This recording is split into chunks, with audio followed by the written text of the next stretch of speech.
ain't nobody's business but my own. Yeah, White Horse Tavern. Down there. By the circles. Crossing those avenues. Cars whizzing by. Standing there. In front of the gaslight of the White Horse Tavern. Trying to figure out how the heck do you cross the street. Then I remember going up town with some of my friends there.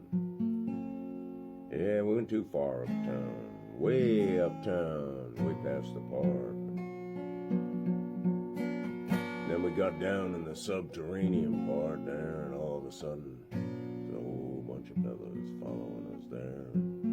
My friend is nudging me, and, well, I had no fear. What the hell, we're all the same, we're all human. We're all full of the same stuff here, we're the Americans.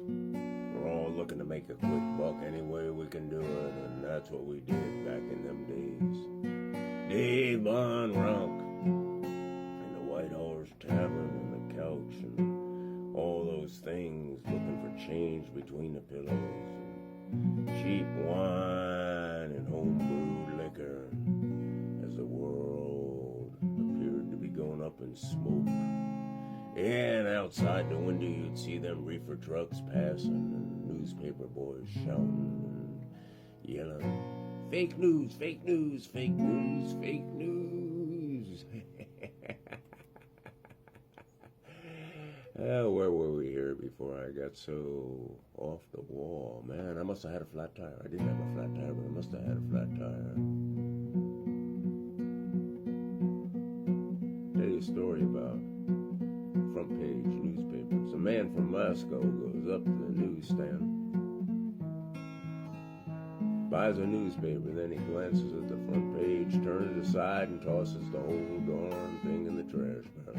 Next day, he turns up, does the same dang thing, buys it, glances at the front page, throws it in the trash. Next day, does the same thing.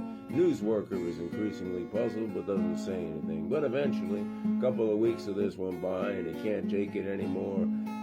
"I'm sorry, friend, but I must ask you, why do you buy the newspaper every day, then just look at the front page and toss it in the trash?" "Oh, I'm just checking for something." "Okay, but what are you checking for?" "I'm checking for a particular obituary." "But, sir, you don't even open the newspaper to the obituary section. You only look at the front page." "Oh, believe me, one of these days it'll be there, just what I'm waiting for."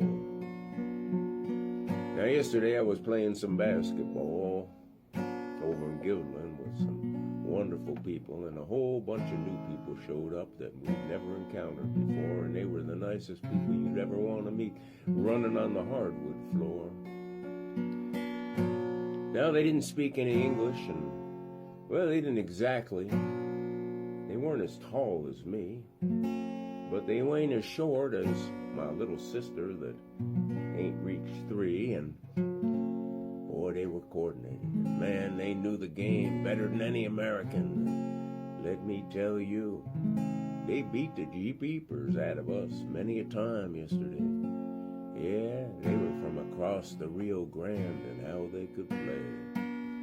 It got me thinking about different things and walls and fences and sentences in my mind. And whenever I get thinking about things like that, it usually gets me in trouble or thrown out of some bar or lowly place and incomp or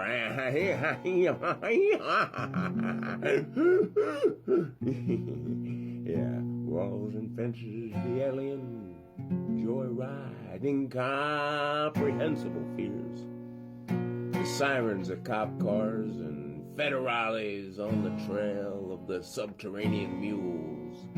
Boxcar tramps and hobos of the past, drifting across the country to California, only to be turned around and sent back home. It was the Great Dust Bowl, waving the American red, white, and blue. Everybody wants to come here. Everybody wants a piece of the action. The land of the brave in this free universe. I was reading a newspaper headline. It read, "A dead body found by the restaurant Ben's this morning." Them Ben's must have been very observant. And when I started out, I Well, I lived in a one-room shack, and then I moved up to a big house. It was a one-room schoolhouse. It had a privy out back. And due to the rising costs of everything in this God-forsaken economy, I had to stop using toilet paper. Instead, I used old newspaper and pages torn from the Sears and Roebuck catalog. I mean, back then, man, times were rough. Now, for the rest of the story, or whatever it is, the mean machine of something going nowhere, hanging out with the dew.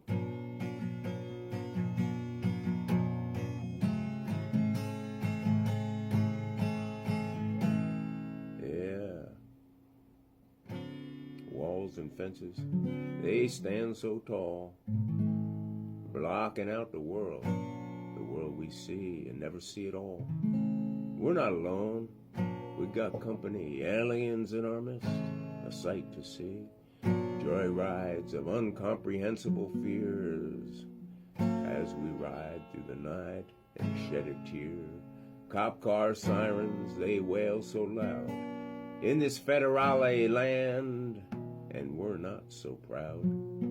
On the trail to the subterranean mule, boxcar tramps, hobos, and, well, they're just fuel, fodder to the puppets that are on top, drifting cross borders, searching for a home, running from tyrants.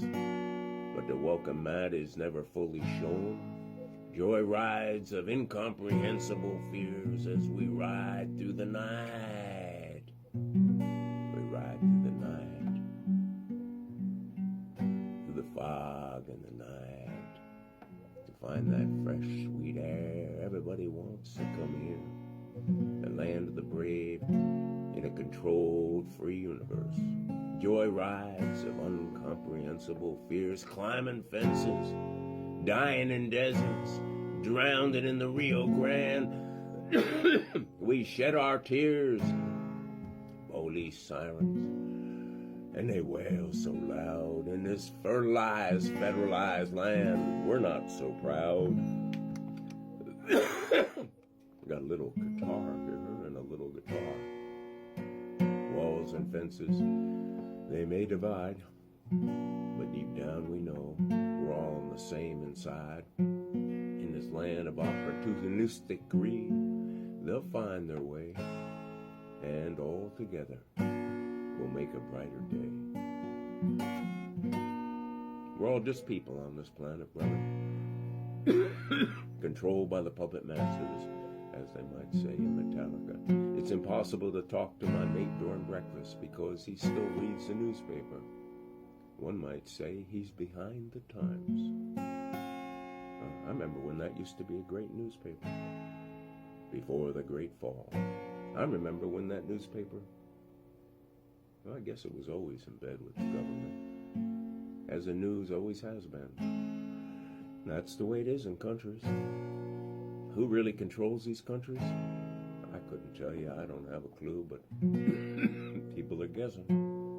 When a young husband reached home from the office, he found his wife in tears. "Oh, John," she sobbed on his shoulder, "I had baked a lovely cake for you and put it out on the back porch, and the frosting needed to dry, but the dog ate it."